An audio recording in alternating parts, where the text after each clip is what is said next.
Continuamos con Contra viento y marea. tu compañía. Aun cuando la idea se ha empleado hasta el hastío, en determinadas ocasiones se puede invocar al tribunal de la historia, solo que en este caso lo que se demandará es una sentencia tan inmediata cuanto categórica.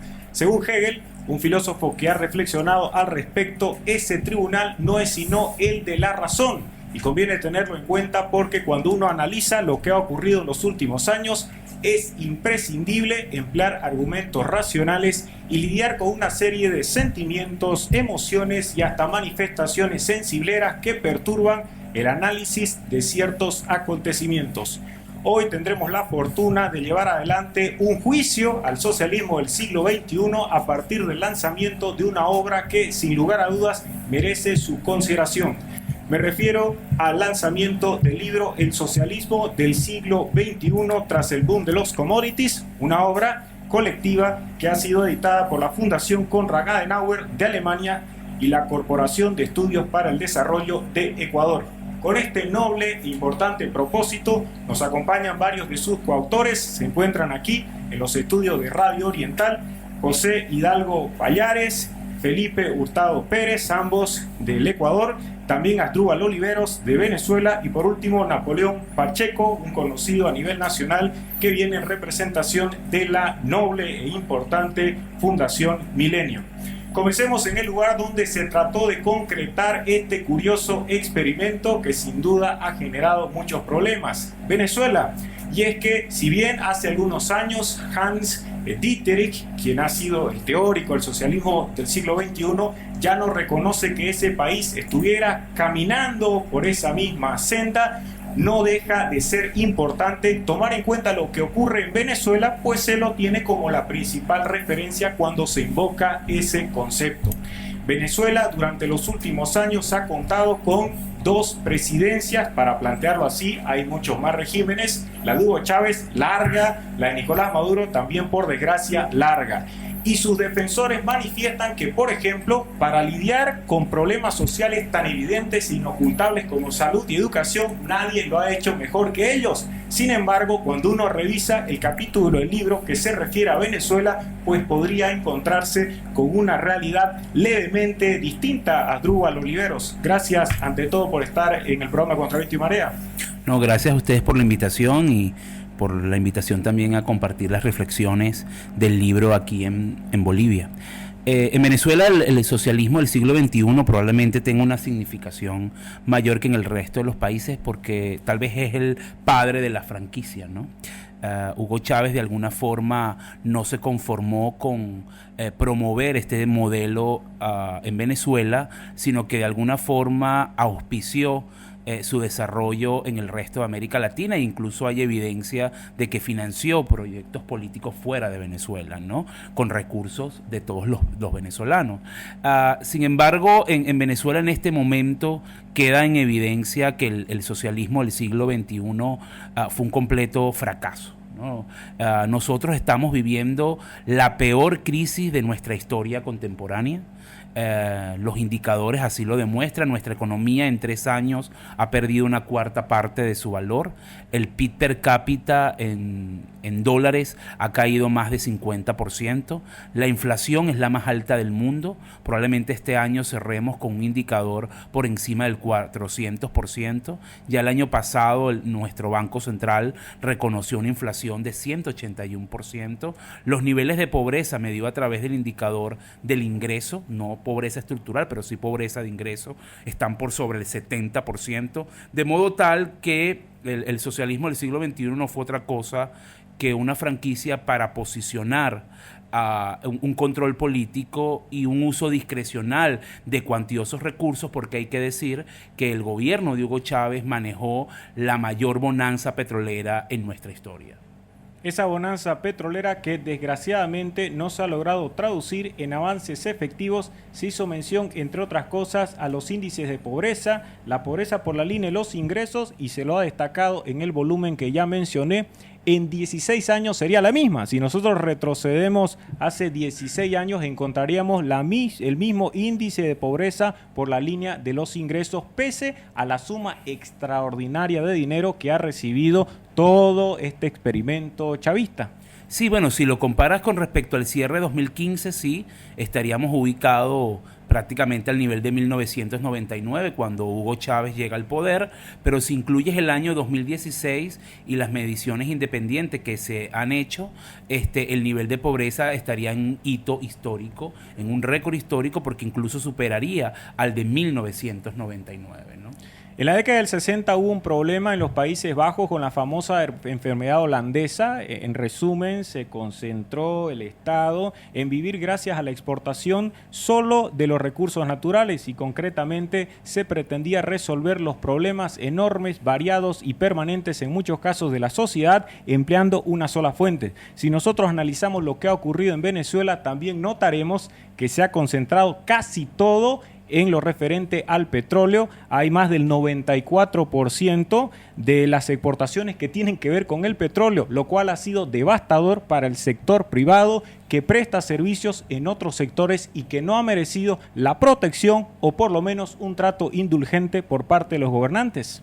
Sí, efectivamente, Venezuela es un caso típico de petroestado y es un caso típico de enfermedad holandesa, donde efectivamente una renta tan cuantiosa como la que genera el petróleo provoca que tengamos un tipo de cambio apreciado que, digamos, para decirlo en lenguaje que entienda todo el mundo, es un tipo de cambio barato que facilita importaciones, que no favorece a los sectores productores, que genera desindustrialización y entonces generas unas asimetrías muy fuertes en la economía, donde pues la dependencia al componente importado es muy fuerte y cuando tienes entonces una caída en los ingresos por exportación petrolera, tienes que recortar las importaciones, devaluar las monedas y los efectos perniciosos que eso tiene sobre la salud de la economía se magnifican en comparación con cualquier otra economía. Pero más allá del tema técnico de lo que es la enfermedad holandesa, Venezuela también tiene todas las características de lo que algunos sociólogos e investigadores han llamado los petroestados. Efectivamente, se ha constituido en un Estado todopoderoso, independiente de los ciudadanos, y eso de alguna forma ha generado distorsiones políticas que tienen mucho que ver con este tema del cual estamos hablando, el uso de la renta petrolera como un mecanismo donde los gobernantes lo utilizan para afianzarse y permanecer indefinidamente en el poder, ¿no? Hugo Chávez fue un ejemplo de eso y de alguna forma Nicolás Maduro intenta reproducir ese modelo con mayor dificultad porque obviamente Nicolás Maduro no tiene el nivel de liderazgo que tenía Hugo Chávez, tampoco los ingresos están en el nivel del que manejó Chávez y la crisis pues ha sido o se ha manifestado muy fuertemente y eso ha generado pues tensiones internas en Venezuela, donde hoy la mayoría de la gente ya no comulga con el modelo chavista y más bien demanda un cambio del gobierno. Las encuestas más serias e incluso encuestadoras que en el pasado estuvieron ligadas al gobierno hoy señalan que de darse una elección en Venezuela, cualquiera que sea, la perdería el chavismo. Desde fines del siglo XIX, por desventura en América Latina, se suele imponer en determinados círculos el ataque al imperialismo. Desde luego se entiende que mientras ellos son exitosos en materia económica y material, acá estaríamos con una riqueza extraordinaria de espíritu. Entonces somos espiritualmente superiores, como planteaba en su momento José Enrique Rodó. Y ese imperialismo a veces sirve con el objetivo de eludir responsabilidades. Pienso puntualmente en lo que ha ocurrido en Venezuela, porque son muy valientes y lo plantean así de manera abierta para jactarse del gran crecimiento económico, pero no asumen responsabilidades propias cuando llega la hora de enfrentar estos problemas. El presidente Nicolás Maduro ha indicado en varias ocasiones que los problemas que se viven actualmente en Venezuela son el producto de una guerra económica y de una conspiración del imperio. Sin embargo, convendría hacer precisiones al respecto para destacar que si hay responsables están en el mismo gobierno bolivariano. Sí, bueno, mira, empecemos, partamos de un principio, ¿no? Si efectivamente es una guerra, yo no lo creo, puedo explicar por qué, pero si tú asumes que es una guerra económica, el presidente Maduro tiene ya casi 3 años en el poder. Bueno, entonces por lo menos han sido muy ineficientes en enfrentarla, ¿no? O sea, porque el discurso se repite y no has logrado de alguna forma revertir la situación. Pero en realidad lo que sucede en Venezuela es el fracaso de un modelo, un Estado que creció muy por encima de sus posibilidades. Venezuela tiene en este momento un déficit fiscal en torno a 16 puntos de PIB. Yo no conozco ninguna economía emergente con un déficit de esta magnitud, donde más del 70% de ese déficit se monetiza desde el Banco Central de Venezuela, y eso efectivamente tiene un impacto directo en inflación. Por eso tenemos el récord más alto. Adicionalmente, no generamos mecanismos de ahorro de esa renta petrolera. Todos esos recursos, estamos hablando de más de $1 billón en ingresos que recibió Venezuela entre 2003 y 2012, una muy buena parte de ellos se tradujo en consumo, en cosas que compró la gente, y salidas de capitales e importaciones. No se tradujo en inversión productiva que de alguna manera transformara a nuestra sociedad y nuestra economía, sino más bien generó una perversa dependencia del Estado y de las importaciones. Por supuesto, a partir de 2014, el ingreso petrolero, porque los precios del petróleo han caído en forma significativa, ha provocado entonces que, como un castillo de naipe, todo este modelo que se sostenía exclusivamente en altos precios del petróleo sea insostenible. Y el gobierno de alguna forma está haciendo algunos ajustes, en mi opinión muy mal llevados, porque son ajustes que de alguna forma imponen unas restricciones en términos sociales muy fuertes. Lo hemos hablado en términos de incremento de la pobreza, contracción del ingreso, caída de los salarios que son muy fuertes, niveles críticos de escasez y desabastecimiento que han llevado a expertos a hablar de crisis humanitaria en mi país, porque en Venezuela obviamente conseguir comida y conseguir medicina, una cosa que debería ser normal en cualquier sociedad, es prácticamente una odisea hoy día, ¿no? Entonces eso te desnuda a ti lo que significó este modelo y el fracaso.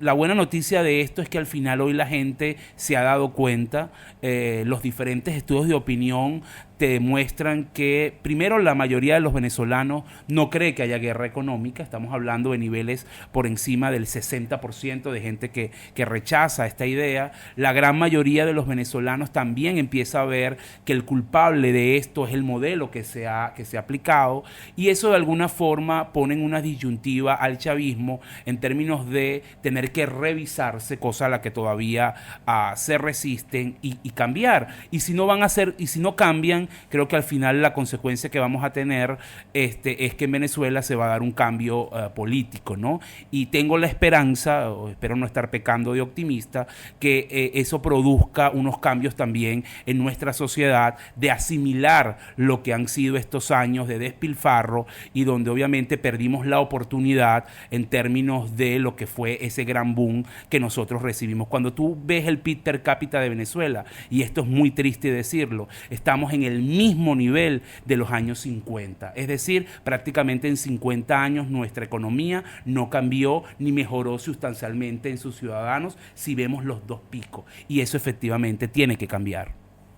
Sigamos con el régimen presidido por quien habló de la larga noche del neoliberalismo, el presidente Rafael Correa, quien ha manifestado en distintas oportunidades su desacuerdo con las políticas engendradas por el capitalismo. Correa, es cierto, puede ser cuestionado desde el punto de vista de la libertad de expresión. Está lejos de ser un discípulo ideal de John Milton o John Stuart Mill. Tiene serios problemas por la prensa. Pero si analizamos su situación desde la perspectiva económica, encontraremos que también tiene problemas con el sector privado, tanto interno cuanto externo. Y uno de los datos que sirve para ahondar en el asunto y que está contenido en este libro tiene que ver con que entre 2007 y 2014 Felipe Hurtado, este gobierno de Rafael Correa, logró el prodigio fenomenal de que hubiese solo una inversión directa extranjera del 0,7%. Bueno, muchas gracias, Enrique, por esta oportunidad. Efectivamente, como lo señaló Asdrúbal, básicamente Hugo Chávez exportó una franquicia, Rafael Correa tomó la posta en Ecuador, asume en el año 2007 la presidencia y avanza una serie de medidas económicas y políticas que buscan refundar el país, básicamente con un cambio institucional que incluye convocar una asamblea constituyente, hacer una nueva constitución, lo mismo que han hecho todos estos regímenes del socialismo del siglo XXI, y una de las del puntal en términos de promover el desarrollo según la visión del presidente Rafael Correa es una activa participación del Estado en la economía. Y esa visión coincide con un entorno internacional muy favorable para el país, que es el mismo que experimentaron todos los países de la región, y es el de los altos precios del petróleo y de otras materias primas. En base a eso, el discurso de Correa es muy exitoso porque logra mostrar resultados económicos y sociales tangibles para la población durante aproximadamente 8 o 9 años. Y eso hace que la población no considere que este modelo de desarrollo implique problemas a futuro, porque básicamente vivimos en una ilusión. Y esa ilusión hizo que el país no considere relevante el ingreso de inversión extranjera directa, porque básicamente Ecuador tenía asegurado un flujo de dólares a lo largo del periodo por un alto precio del petróleo. Un poco para poner en perspectiva, el precio del petróleo durante los años de bonanza del gobierno del presidente Correa promedió los $85.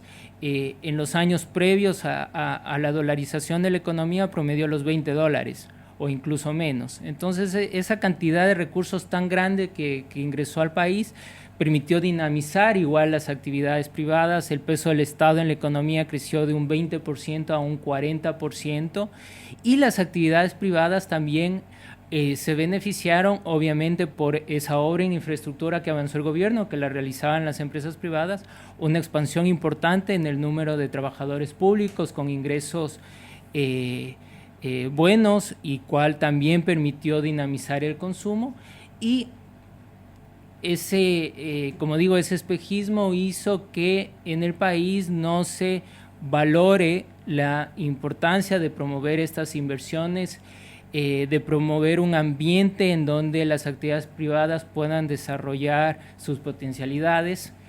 Y efectivamente Ecuador quedó a la saga de otros países que aplicaron modelos diferentes, como el caso de Colombia y Perú, que buscaron integrarse al mundo, expandir sus exportaciones, diversificar mercados, hacer acuerdos comerciales. Y en Ecuador, básicamente, como teníamos ingresos asegurados por la exportación de crudo, vivimos, insisto, este espejismo que lastimosamente termina con el desplome del precio del petróleo a finales del año 2014.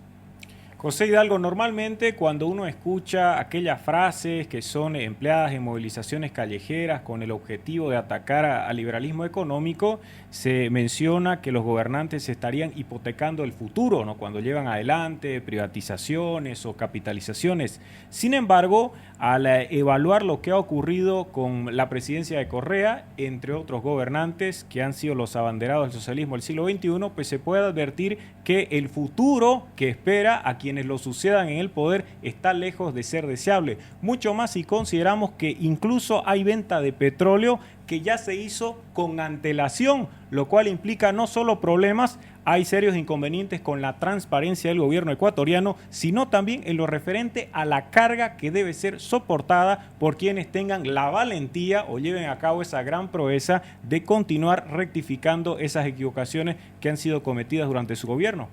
Sí, Enrique, bueno, gracias por la invitación, gracias a la Fundación Konrad Adenauer que auspició este libro.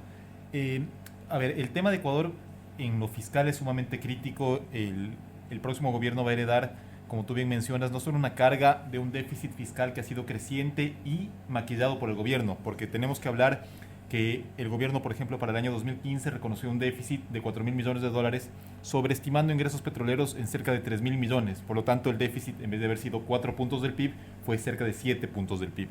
A eso se suma una carga de deuda externa que, si bien, bueno, la deuda pública total en el Ecuador, la reconocida por el gobierno, representa más o menos del 35% del PIB y no es una relación alarmante, hay que tomar en cuenta que en el Ecuador la deuda es sumamente cara y con plazos cortos. El Ecuador, dado su alto perfil de riesgo, porque tiene, incluso antes del gobierno del presidente Correa, un historial de defaults bastante extenso, ha emitido bonos en los mercados internacionales con tasas muy superiores de 2 o 3 veces mayor a lo que han tenido que pagar países de la región como Colombia y Perú. La última emisión por 1.000 millones, que se completó en la última semana de julio, paga una tasa de interés anual de 10,75%, que es la más alta que ha pagado el Ecuador desde el año 2000, y es una emisión que vence en marzo del 2022. Eso significa que entre 2020 y 2024 el Ecuador va a tener que honrar colocaciones de bonos por 4.500 millones de dólares, a lo que se suma lo que tú bien mencionaste de las preventas petroleras. Es decir, el Ecuador el próximo gobierno no solo hereda una deuda sumamente costosa y de plazos cortos, sino que el gobierno del presidente Correa lamentablemente utilizó recursos que correspondían a administraciones futuras. Prevendió el petróleo al punto de que este año y el próximo ya no tenemos un saldo exportable que no esté ya comprometido.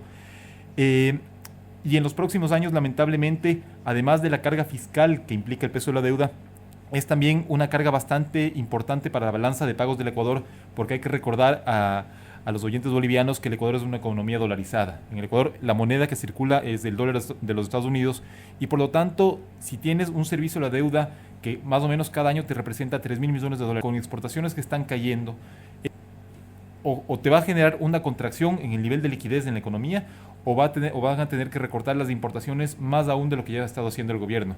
Entonces, la herencia que está dejando el gobierno va a ser indicadores sociales que se están revirtiendo, es decir, los supuestos beneficios a los que se refirió Felipe, que nos permitieron vivir esa ilusión y que se reflejaban en caídas de las tasas de pobreza y mejores indicadores laborales, se han empezado a revertir desde el año pasado, y estamos viendo cómo crece el desempleo y la pobreza, y a esa herencia pesada en lo social se suma una herencia también muy pesada en lo fiscal.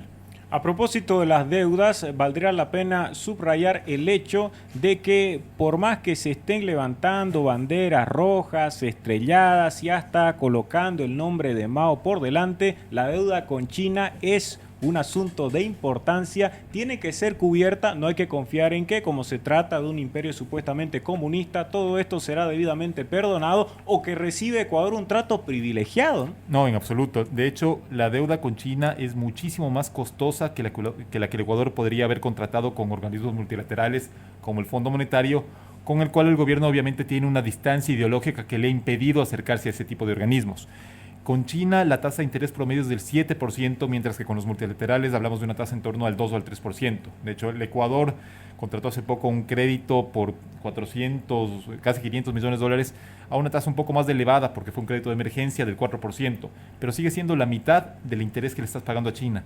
Y a esto se suma que la deuda con China también tiene vencimientos sumamente cortos, es decir, se acumulan en los próximos 5 años, y ha estado sujeta, si bien hay una ventaja, que gran parte de la deuda con China ha servido, al menos en el caso ecuatoriano, para construir obras de infraestructura que han mejorado la calidad de carreteras, de centrales hidroeléctricas y demás. Eso habría que destacar también una herencia positiva que podría estar dejando el gobierno. Pero hay que mencionar también que esa deuda estuvo atada a que todas esas obras de infraestructura fueran construidas precisamente por empresas chinas. Todo está amarrado entre sí, y ahora las últimas deudas, dado que ya no hay dinero para nuevas obras, están atadas al compromiso de despachar petróleo exclusivamente a China. Entonces, puede haber una afinidad ideológica tal vez entre el gobierno ecuatoriano y el gobierno chino, pero las condiciones que el Ecuador recibe en sus deudas no son ni mucho menos de países amigos, sino que obviamente, y esto es comprensible, a China le interesa hacer negocios con su dinero, y ha encontrado en el Ecuador que no tiene acceso a buenas condiciones de otros prestamistas, a un país desesperado por recursos. Tanto José Hidalgo como Felipe Hurtado son economistas de Corporación de Estudios para el Desarrollo, y uno de los grandes inconvenientes que se presenta a nivel latinoamericano, mucho más en estos casos, tiene que ver con el acceso a información pública. estamos todavía muy lejos de alcanzar ese ideal de la sociedad abierta, con gobiernos transparentes, propugnado por Popper, por Bergson, porque normalmente cuando se pide información fiscal, los problemas surgen de manera inmediata porque o brindan datos insuficientes o de lo contrario nos topamos con informaciones que difícilmente podrían ser considerados reales, y eso impide que se lleven adelante estudios absolutamente satisfactorios para tener una idea cabal de lo que está sucediendo, y su institución no estaría entre los que sí han recibido ese trato privilegiado del Estado. Felipe. Efectivamente, una de las características de estos gobiernos justamente es el control institucional y la falta de transparencia en el manejo de la información. Esto va de la mano de toda una institucionalidad que busca controlar lo que la prensa publica, y ese control institucional también lleva a que los organismos que son los encargados de difundir la información pública en muchos casos no respondan a consideraciones técnicas sino políticas en términos de cómo manejan esa información. En el caso ecuatoriano ha ocurrido en los últimos meses, Cordes justamente ha hecho notar de que efectivamente alguna de la información que presenta al menos el Banco Central del Ecuador respecto a las cuentas nacionales generan dudas, porque si se contrasta esa información pública con otra información, habría discrepancias en términos de cómo se están manejando esas estadísticas. Otro dato interesante que ha surgido en los últimos días es, por ejemplo, el hecho de que el gobierno ecuatoriano solicitó al Fondo Monetario Internacional una revisión de la economía ecuatoriana en base al artículo 4. Ese informe fue presentado ya a las autoridades públicas, pero el Fondo Monetario Internacional en su página web acaba de anunciar que las autoridades públicas han solicitado la no presentación pública del informe hasta nuevo aviso. Por lo tanto, el Fondo Monetario Internacional, porque eso es una atribución que tiene el país que solicita la presentación del informe, no va a presentarlo, y por lo tanto ningún ecuatoriano puede conocer efectivamente cuál es el diagnóstico que el Fondo Monetario Internacional hace sobre la situación de la economía ecuatoriana y respecto a cómo se está manejando la información estadística. Y sin duda esto es parte de ese control porque el gobierno reconoce o evidentemente sabe que la información económica que se está generando no muestra buenos resultados.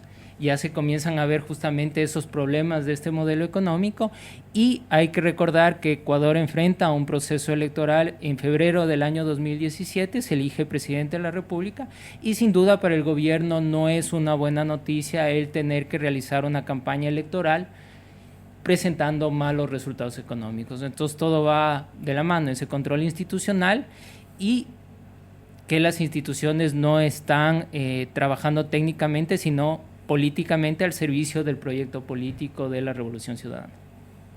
Terminemos esta singular travesía del socialismo contemporáneo en Bolivia, el país de la economía blindada, de acuerdo con lo manifestado por uno de los integrantes del gabinete de Juan Evo Morales Saima. Está claro que el ahorro se debe considerar una virtud, lo destacaba Max Weber en La ética protestante y el espíritu del capitalismo, y en muchas declaraciones los miembros del movimiento al socialismo se han jactado de que tienen muchas reservas internacionales, recursos en abundancia, pero resulta, tal como lo subraya Napoleón Pacheco de la Fundación Milenio en este libro que trata el socialismo del siglo XXI tras el boom de los commodities, este régimen plurinacional ha tenido que incrementar de manera ostensible la deuda pública externa. Concretamente, entre 2007 y 2014 se aumentó en 159,8%, lo cual no resultaría compatible con los discursos que se suelen escuchar cotidianamente por parte del movimiento al socialismo. Napoleón.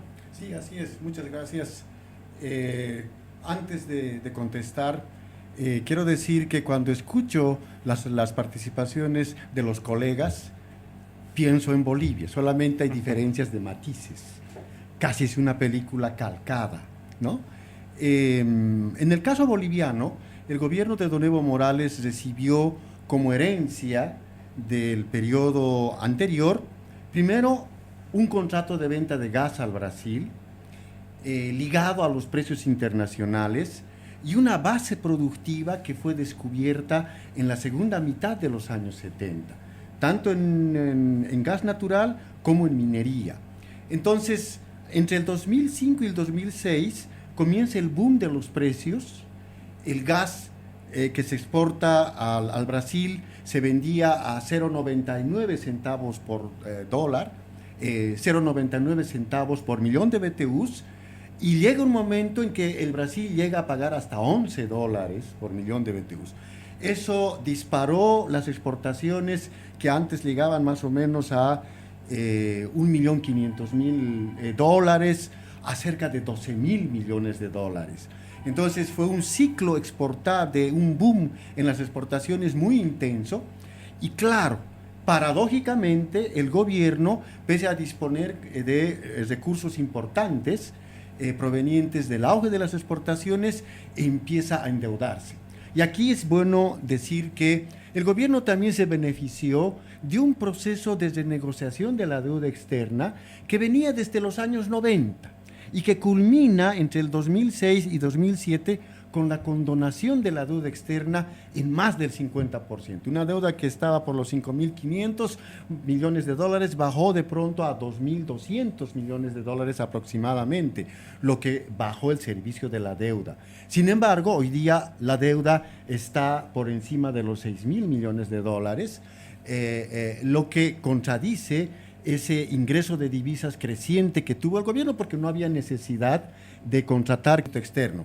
Porque además las fiscales arrojaban superávits permanentes hasta hace 2 años, las cuentas externas también mostraban superávits permanentes y crecientes. Entonces, desde el punto de vista teórico y práctico, nada justificaba un endeudamiento externo tan grande, ¿no es cierto? Pero el gobierno incurrió en un nuevo ciclo de endeudamiento externo, y claro, ese elemento va a representar una herencia griega para los próximos gobernantes, porque el contexto externo ha cambiado radicalmente, los precios están cayendo, y esta caída de precios no es transitoria, es una caída permanente que va a durar unos buenos años, y el país se va a enfrentar con un serio problema en cuanto al mantenimiento de la orientación de la política económica, que no creo que cambie.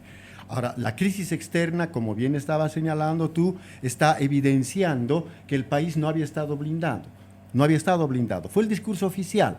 Las crisis no nos afectan, el modelo económico tiene una dinámica tan fuerte que nos blinda inclusive de la crisis externa. Son tricampeones en crecimiento sudamericano, ¿no? Así es. Hay un tricampeonato que yo diría es en gran medida trucho, porque en Bolivia hay muy poca credibilidad en las estadísticas oficiales. Tenemos un sistema de contabilidad nacional que tiene como año base el año 90. Entonces, ese sistema de cuentas nacionales ya no captura lo que realmente está pasando en la economía boliviana, y la manipulación es realmente de película, ¿no? Lo que se puede ver. Entonces, si el gobierno dice que estamos creciendo a 4%, con seguridad que estamos creciendo a la mitad, ¿no es cierto? Y si las exportaciones, si bien han ido cayendo, siguen por encima de los 11.000 millones de dólares, probablemente esa sea la estadística para el público, porque no sabemos en realidad en cuánto está la estadística verdadera. De manera tal que la situación real de la economía boliviana obviamente es mucho más complicada, tan complicada que en el último mensaje presidencial el propio presidente Morales Ayma tuvo que reconocer que la tasa de desempleo ha subido por efecto de una mayor desaceleración de la economía, que las exportaciones han caído, etcétera, y pintó lo que resultó realmente extraño, después de escuchar discursos triunfalistas por tanto tiempo, algo raro, ¿no? Pero se ve que la realidad está superando su propia expectativa. A propósito, además de aprovechar el Día de la Independencia para sorprender a gran parte de los bolivianos con un discurso muy breve, casi 50 minutos, porque normalmente habla 6 u 8 horas, él aprovechó para reconocer que existían problemas, desde luego nunca causados por el régimen. Hay agentes externos que están conspirando permanentemente para terminar con su noble y meritorio régimen. Y él decía que uno de los grandes problemas de este país tenía que ver con el hecho de concentrar sus energías en el sector de los hidrocarburos. En pocas palabras, lo dijo también hace poco García Linera, ellos habían descubierto que existía un problema con el rentismo, cuando hace muchos años se lo ha planteado de manera clara. Por ejemplo, la Fundación Milenio con Roberto Lacerna han hablado hasta el cansancio de la trampa del rentismo, porque esa mentalidad rentista, desgraciadamente, cuando se producen circunstancias como las que vivimos actualmente, pues se puede notar que genera pésimas consecuencias apostar por la exportación de un solo producto, y ha hecho muy poco el movimiento al socialismo por alentar a otros sectores de la economía. Por el contrario, hay trabas para la exportación que recién se pretenden liberar cuando hay una marcada desesperación por parte de los agropecuarios. Así es, lo que se ha hecho ahora es reforzar ese patrón primario exportador de la economía, asentado en la explotación de recursos naturales no renovables, que fueron descubiertos en el gas, minerales, etcétera, antes de que llegue al gobierno el presidente Evo Morales, por una parte. Por otra parte, la orientación de la política económica, por ejemplo, en el área cambiaria, ha estado dirigida a desalentar inversión, ¿no es cierto?, que permita la diversificación de la economía. Cuando se tiene un dólar prácticamente congelado desde hace 5 o 6 años atrás, como ha explicado aquel colega, se abaratan las importaciones, se desplaza la producción nacional, y obviamente en ese contexto es mucho mejor para cualquier persona ser importador que ser emprendedor, para generar un nuevo emprendimiento, un nuevo producto, etcétera. De manera tal que la situación es tremendamente complicada, ha aumentado la importación de alimentos, por ejemplo, ¿no es cierto?, si bien Santa Cruz en el ámbito regional todavía muestra una dinámica interesante, lo que es muy meritorio, yo diría, es pese a las medidas que tomó el gobierno, que trataron en gran medida no solo de restringir el desarrollo cruceño, sino de ahogarlo, ¿no?, prohibiendo exportaciones claves para la economía cruceña. De manera tal que los resultados son que la economía boliviana es más dependiente que hace 10 o 15 años de la explotación de recursos naturales no renovables, porque antes teníamos un relativo grado de diversificación, ¿no es cierto?, que se asentaba básicamente en Santa Cruz. Hoy día hemos perdido esa característica y, claro, dependemos de los precios externos mucho más de lo que dependíamos antes. Todo revolucionario normalmente se caracteriza por presentarse como el nuevo Adán, alguien con quien comienza toda esta historia, y se lo destacaba muy bien al comienzo de la intervención de Napoleón Pacheco. No todos estos beneficios, si es que hay en materia económica, tendrían como única fuente los cambios llevados adelante por el movimiento al socialismo. La propia ley de hidrocarburos, que ha sido defendida a rajatabla por sus militantes, era rechazada por el partido de gobierno cuando se encontraba en la oposición. Y a propósito de mitos, tampoco es cierto manifestar que las grandes cantidades de recursos que llegaron a Bolivia han sido el producto de sus nacionalizaciones, porque en la propaganda oficial lo que se puede notar es eso. Está la conclusión muy sencilla pero rebatible de que gracias a las nacionalizaciones tendríamos todos, ¿no?, hasta nuevos servicios de internet, aunque sean los peores a nivel de Latinoamérica. Sí, así es. Hay un discurso oficial muy claramente dirigido a mostrar que todo lo que se hizo en Bolivia hasta antes de que llegue al gobierno el señor Evo Morales fue lo peor que le pudo suceder a este país en la historia, y que ellos están más bien haciendo un esfuerzo para, digamos, encaminar al país por el rumbo correcto. Y en ese discurso oficial, obviamente, todo lo que se hizo, desde el contrato de venta de gas al Brasil, cuya negociación duró 25 años, 25 años de permanente negociación con el Brasil. Y que comenzó con Banzer, ¿no? Así es, el año 1975 se firmó el primer acuerdo, ¿no es cierto?, entre Banzer y Geisel, y que culmina recién el año 99, cuando el propio Banzer tiene la suerte de abrir la llave de exportación de gas al Brasil, ¿no es cierto? Entonces, se ignora totalmente eso y se atribuyen, ¿no es cierto?, un conjunto de méritos que es como atribuirse milagros con avemarías ajenas realmente, falseando la historia de manera tal que y esto es muy importante anotarlo, hay un discurso oficial que se orienta no solamente a la ciudadanía en general, sino a los jóvenes de colegios, donde se les habla de que todo lo que se hizo antes era lo peor, que ahora el país es nuevo gracias a lo que está haciendo el gobierno del presidente Morales y que por lo tanto esa es la ruta que hay que seguir, ¿no es cierto? Pero la situación realmente nos muestra de que no es así. El que tiene un poquito de memoria histórica se da cuenta de que el rumbo del país ha sido totalmente diferente y que ahora, ¿no es cierto?, se ha desperdiciado una gran oportunidad en términos de disponer de un excedente petrolero muy importante. Nosotros hace tiempo publicamos un librito que titulaba ¿Dónde está la plata? Porque esa es la gran pregunta que nos hacemos. Los ingresos fiscales se han multiplicado por 5, las exportaciones también por 5, la renta petrolera ha subido de manera fantástica y la pregunta es, ¿y qué se ha hecho con toda esa plata?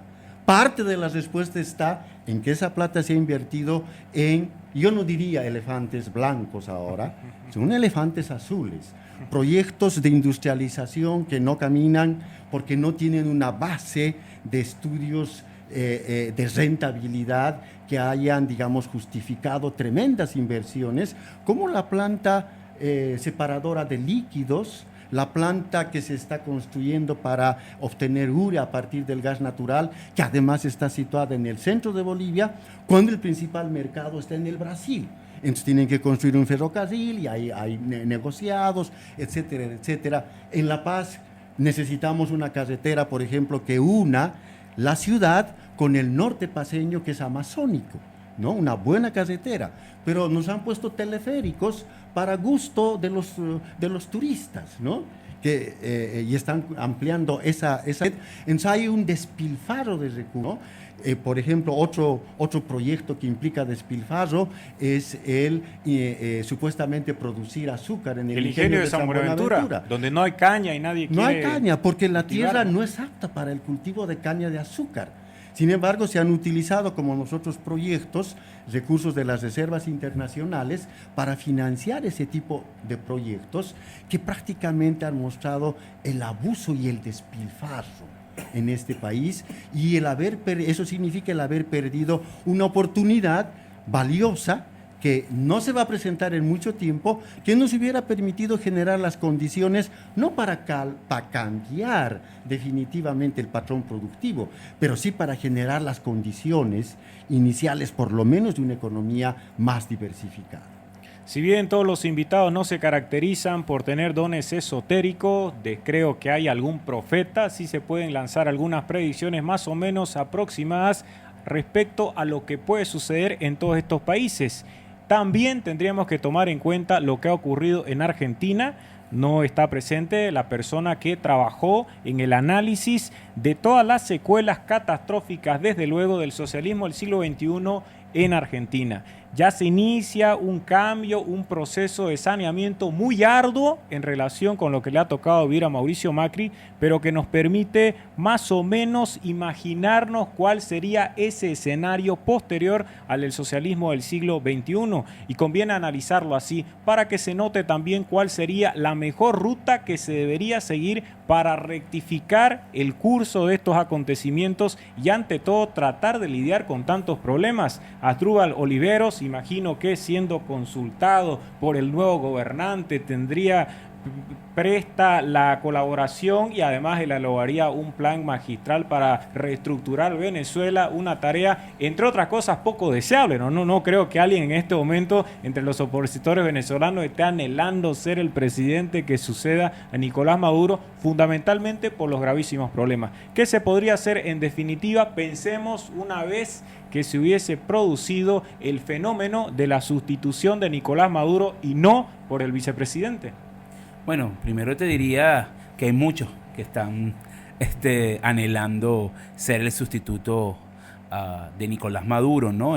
Y eso yo creo que es sano en una democracia. A mí no me molesta ni me preocupa, como a otra gente, que hayan varios candidatos en la oposición para suceder a Maduro. Yo creo que eso más bien es una muestra de que la democracia funciona, ¿no? Al punto que tú me preguntas, mira, efectivamente hay equipos que venimos trabajando un poco pensando en la reconstrucción de Venezuela. Eso lo estamos haciendo. No queremos que nos agarre de sorpresa. Incluso queremos aprender de lo que han sido las experiencias previas en nuestro país, de programas de ajuste, qué cosas fallaron, qué cosas no se hicieron bien, qué cosas se deben profundizar, dónde deben estar las prioridades. También hemos seguido muy de cerca los procesos que se están dando en otros países de la América Latina, especialmente el caso argentino, a pesar de que hay importantes distancias entre el proceso que vivió la Argentina con el que vive y va a vivir Venezuela. Hay algunos puntos para tomar en cuenta. Ese programa de reconstrucción y de estabilización, yo prefiero usar esa palabra más que ajuste, por una precisión analítica. Venezuela es una economía que está creciendo por debajo de su potencial. Es una economía que está amarrada, que está secuestrada. De alguna forma lo que tú necesitas es políticas que permitan a la economía alcanzar su potencial y crecer a pleno nivel, ¿no? Entonces, eso efectivamente es un punto importante. Confío que es una economía que de alguna forma, tomando las decisiones correctas, su capacidad de recuperación es rápida. Allí hemos detectado 3 fases importantes. La primera es una fase de emergencia. Eso obviamente es llegando al gobierno. Ahí en primer punto es que vas a encontrar. No sabemos, porque ahí hay una opacidad de información, no se publican estadísticas. Entonces ese es un primer punto. También nosotros tenemos una grave crisis social y de abastecimiento. Entonces eso tiene que ser la prioridad, de alguna forma mejorar el problema de alimentación, de acceso a los alimentos, a las medicinas, los salarios reales de la gente. En esa primera etapa obviamente vamos a necesitar incluso un impulso inicial de importaciones, y por eso en esa etapa es clave un crédito puente de organismos internacionales o de gobiernos, préstamos bilaterales que nos puedan ayudar, y sobre todo en esa etapa garantizar la gobernabilidad, porque un punto que sí es importante destacar es que Venezuela no va a transitar en una senda de cambio y de crecimiento, sino es a través de la construcción de amplios acuerdos y amplios consensos. Y esos acuerdos no solamente lo tienes que hacer dentro de la oposición, sino también con el chavismo, que no va a desaparecer, y más allá de los factores políticos, los factores empresariales, los factores sociales, los factores gremiales, sindicales, ¿no? Luego una segunda etapa es una etapa ya de estabilización, que efectivamente es el plan en sí, donde de alguna forma atacas los desequilibrios de forma más acuiciosa, principalmente el desequilibrio cambiario, el desequilibrio fiscal, un proceso más agresivo de desmontaje del control de cambio, la reducción del déficit fiscal, el problema de los picos que tenemos en el tema de la deuda externa venezolana para los próximos años. Y la tercera etapa pues es el tema de las reformas estructurales, los puntos que efectivamente nuestro país requiere de alguna forma para insertarse en la dinámica internacional y para entrar o convertirnos en una economía sana. Y allí, obviamente, justamente por ser reformas más profundas, son reformas más polémicas, son reformas sobre las cuales, hay que decirlo, todavía no hay consenso, pero que tienen que ver con la propiedad del petróleo, el tema de las instituciones, el manejo de la renta, el rol del Estado, de las políticas públicas. Pero lo importante es que efectivamente se tenga una secuencia y una hoja de ruta, y lo más importante aún es entender que Venezuela sí puede salir de esta situación, puede superar esta etapa. Es una economía con potencial, es una economía que de alguna forma lo que tiene es un muy mal manejo macroeconómico y político, y que en la medida que eso se supere, efectivamente puede retomar una senda de crecimiento. Y para ese propósito se requerirá por parte de muchos ciudadanos paciencia. Fueron 10 años, en este caso 17, esperemos que 18 a lo sumo. Sin embargo, la restauración, los ajustes, o si ustedes prefieren, el disciplinamiento o la decencia incluso en cuanto a la administración de la cosa pública, demandará un gran esfuerzo, y se requiere por parte de los ciudadanos que estén en condiciones de soportar el impacto de diferentes medidas. Todos hemos estado contemplando a veces de manera estremecedora lo que ha ocurrido en el gobierno de Mauricio Macri, quien ha tomado determinaciones que pueden ser consideradas impopulares, aunque también está el tema de la necesidad. Una gran diferencia entre un gobernante populista y un verdadero estadista es, sin lugar a dudas, que mira a largo plazo, y eso implica tomar determinaciones que circunstancialmente pueden ser impopulares, necesarias, pero si se busca solamente ganar una elección es poco probable que aquello suceda. En el caso del Ecuador tendrán que tomarse también varias decisiones, incluyendo el tema de la política, aunque no en lo referente a la política monetaria. Hace un par de días Rafael Correa decía que lo peor que le había sucedido al Ecuador había sido la dolarización. Felipe decía, eso fue un suicidio colectivo. Yo creo que el 99% de ecuatorianos no comulgan con esa visión del presidente. Realmente creemos que, al menos en Cordes, que la dolarización ha sido un salvavidas dentro del manejo económico del gobierno del presidente Correa.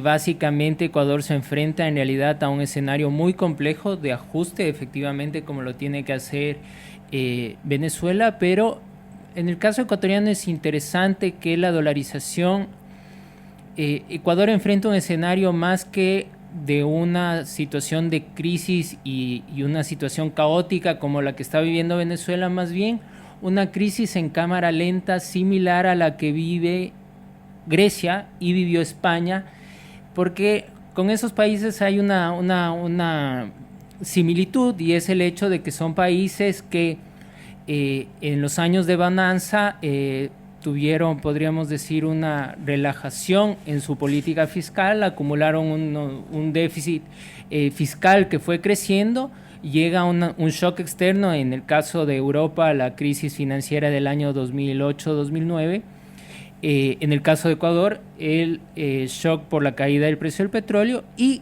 se desnuda los problemas de vivir más allá de tus posibilidades. Y el ajuste que tiene que hacer el país implicará necesariamente ajustes similares a los que en su momento tuvo que hacer España y ha tenido que venir haciendo Grecia. Eso obviamente lo que implicará es arrastrar años de un débil crecimiento hasta que la economía se vuelva a ajustar, porque no tienes la política monetaria que acompañe ese proceso de ajuste. Pero es un ajuste doloroso que tomará años, pero sin duda mi impresión es que es mejor que una situación de una inflación descontrolada. Y en el caso de la dolarización también lo que ocurre es que realmente es muy difícil plantear una salida de la dolarización en términos prácticos, en términos de instrumentalizar una salida es muy complicado, y yo creo que tal es la complejidad que el mismo presidente, que ha sido muy crítico como señala respecto a la dolarización, no ha planteado su salida. Es cierto que el gobierno ha tomado algunas acciones para un poco flexibilizar el modelo de dolarización, y es la introducción del dinero electrónico, que es un mecanismo de pago, según el Banco Central del Ecuador, mediante el uso de dispositivos móviles celulares, y que supuestamente este dinero electrónico estará respaldado en dólares físicos. Ahí la duda es si efectivamente ese respaldo exista.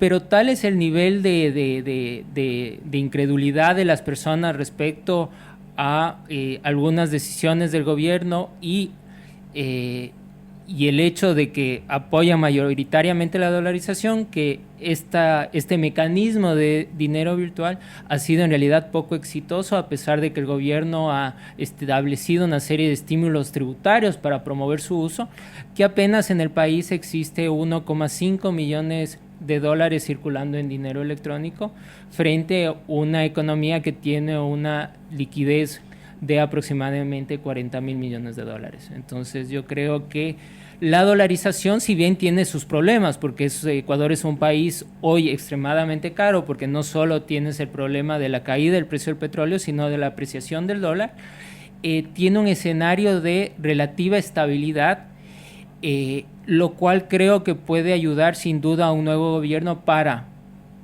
equilibrando las cuentas fiscales y promoviendo algunos cambios ya en el campo micro de facilitar el desarrollo de negocios, abrirse al mundo, buscar nuevos mercados, atraer inversiones, yo creo que Ecuador puede lograr una mayor diversificación económica. Y a diferencia de Venezuela, en Ecuador, si bien el petróleo sigue siendo obviamente la principal fuente de recursos por exportaciones, Ecuador cuenta con una estructura productiva un poco más diversificada, vinculada al sector agrícola y al sector pesquero, lo cual sin duda también puede ayudar a generar valor agregado y encadenamientos vinculados a esos sectores justamente para impulsar el crecimiento.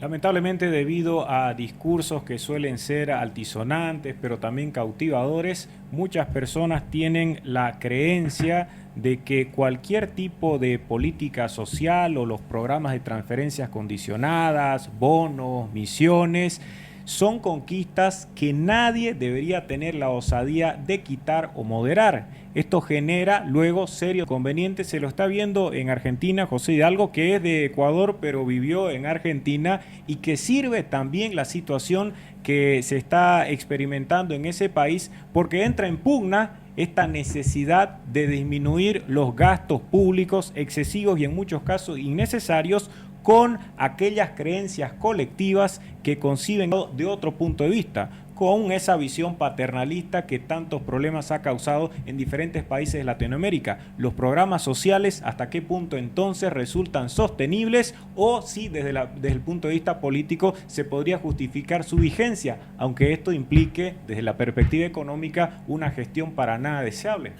Bueno, en el caso del Ecuador hay gastos que se pueden recortar previamente, que tenemos un programa de transferencias condicionadas que en el Ecuador se llama Bono de Desarrollo Humano, que fue instaurado mucho antes, incluso de la dolarización. Fue instaurado, si no me equivoco, en el año 99-98, en plena crisis bancaria que atravesaba el Ecuador. Y la verdad es que varios estudios internacionales demuestran que entre los subsidios que dan los estados, los programas de transferencias condicionadas son los menos nocivos, siempre y cuando estén bien direccionados y los receptores de esas transferencias sean gente que realmente lo necesitan.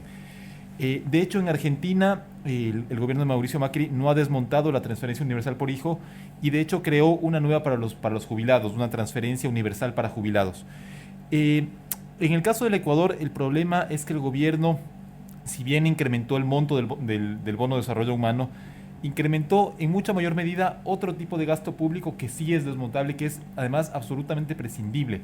En el Ecuador tenemos, y este es un ejemplo bastante elocuente de cómo ha sido el manejo de los recursos públicos en nuestro país, hay un ministerio, una secretaría en realidad con rango de ministerio, que se llama Secretaría Nacional del Buen Vivir, cuyo secretario general, se dedica una buena parte del día a meditar con sus subordinados.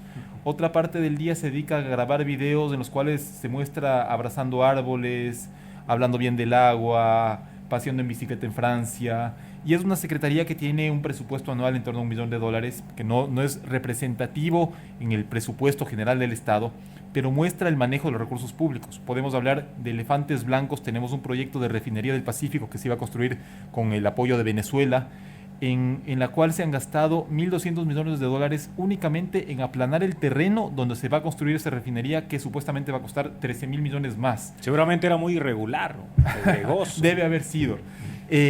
Tenemos aeropuertos construidos en ciudades no demasiado importantes del país, a donde ya no vuela ninguna aerolínea comercial, y el presidente ha justificado esos aeropuertos diciendo, bueno, no es que el aeropuerto se cierra, no llegan las aerolíneas, pero si ustedes quieren volar allá, vuelen allá, como si todos tuviéramos un avión a nuestra disposición. Tenemos otras secretarías, un Consejo Nacional para la Igualdad Intergeneracional, que nadie entiende muy bien a qué se dedica, otro para la igualdad de géneros. Tenemos ministerios coordinadores en seguridad, en política económica, en talento humano. Y la verdad, solo el número de ministerios creció de 15 a 30 en el Ecuador, y el gasto público en salarios, lamentablemente, pese al discurso, pese a la realidad que vive el país, ha seguido aumentando incluso en el año 2016.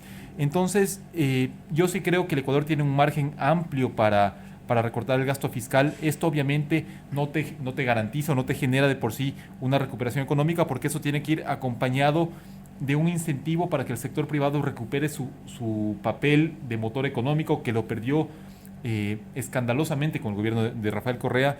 Y lamentablemente, hasta que el sector privado, tanto nacional como extranjero, recupere la confianza para invertir en el Ecuador, vamos a tener que enfrentar lo que dijo Felipe previamente, años seguramente en los cuales la economía se va a tener que seguir ajustando a su verdadero tamaño y no a ese tamaño un poco ilusorio que vivimos en los últimos años. En el caso boliviano parece que hay algunos discípulos que tergiversan las enseñanzas de Milton Friedman, porque acá hay varios bonos, ¿no? Y se han sido multiplicados durante la época del movimiento al socialismo. Si bien es cierto que se puede estar lidiando con este problema, tomar la definición si es que se suprime o no el bono, en el caso boliviano habría que reflexionar profundamente, Napoleón Pacheco, sobre el número extraordinario de empresas deficitarias que han sido creadas durante las presidencias de Juan Evo Morales Saima. Entre 2006 y 2013 llegaron a 190. Ustedes también publicaron una investigación que llevó adelante Iván Arias, en donde se estableció que casi todas eran deficitarias y esas empresas continúan teniendo vigencia.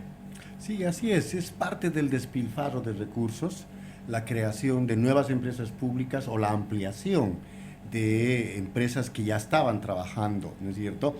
Y lo que muestra que ese es uno de los sacos a los que se ha echado parte del excedente. Ese es un punto. El otro punto creo que es importante, y obviamente eso significa que en un proceso de reordenamiento de la economía boliviana, una variable clave tiene que ser el ajuste del gasto fiscal, que va a afectar a las empresas públicas, que al final de cuentas son agencias de empleo, simplemente agencias de empleo, ¿no es cierto?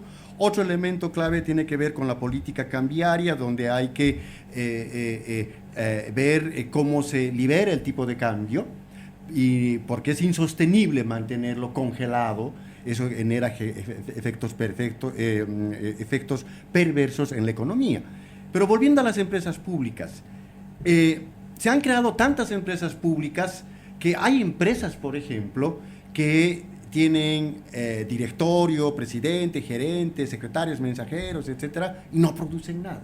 Sin embargo, están en la planilla, entonces representan una carga para el Estado. Sin embargo, esas empresas públicas no van a poder desaparecer rápidamente si es que se iniciara en un nuevo gobierno un proceso de reordenamiento de la economía. Va a tener que diseñarse un plan de ajuste gradual en ese ámbito, ¿no? Que va a ser tremendamente complicado, porque esto se cruza con la ideología que ha difundido el gobierno en términos de asumir que tener empresas públicas es algo así como hacer patria, ser patriota.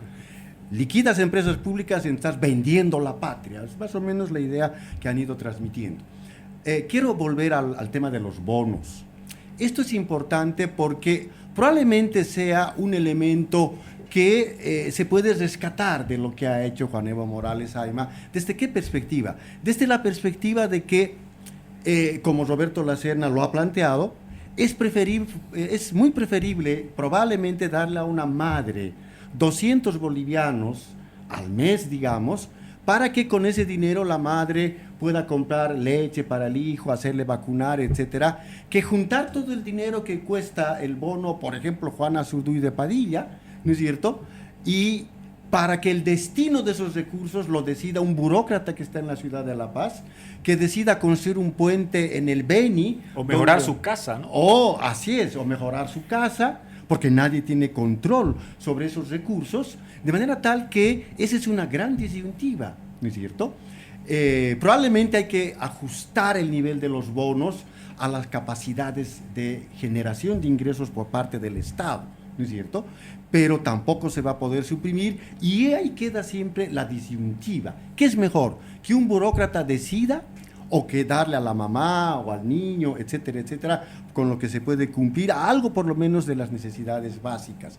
Pero ciertamente este conjunto de transferencias también tienen que reordenarse, porque está claro que hay que focalizar, ¿no es cierto?, el pago, el uso de estas transferencias, porque no se puede seguir otorgando transferencias, ¿no es cierto?, a segmentos de la población que en muchos casos no los necesitan, de manera tal que hay que revisar. En síntesis, creo que en un futuro, probablemente, ojalá no muy lejano, hay que iniciar un proceso de reordenamiento de la economía que probablemente no sea tan duro como el que iniciamos con el 21060 en agosto de 1985, que estaba diseñado para superar un contexto de hiperinflación, etcétera, ¿no es cierto? Aunque muchos de esos elementos están presentes ahora, pero es igual complicado. Hemos estado conversando con los coautores del libro El socialismo del siglo XXI tras el boom de los commodities, editado por la Fundación Konrad Adenauer de Alemania y Corporación de Estudios para el Desarrollo de Ecuador. Gracias por haber estado en Contraviento y Marea, Asdrúbal Oliveros, de Venezuela. No, gracias a ustedes por la invitación. Gracias también por habernos acompañado Felipe Hurtado, que viene del Ecuador. Muchas gracias por la invitación. José Hidalgo Pallares, quien también nos ha acompañado en este análisis. Muchas gracias, Enrique. Y Napoleón Pacheco, que suele ser una persona convocada por los medios en Bolivia para dar a conocer estas verdades poco agradables desde el punto de vista plurinacional. Gracias por la invitación. Hacemos una pausa y enseguida continuamos en Contraviento y Marea.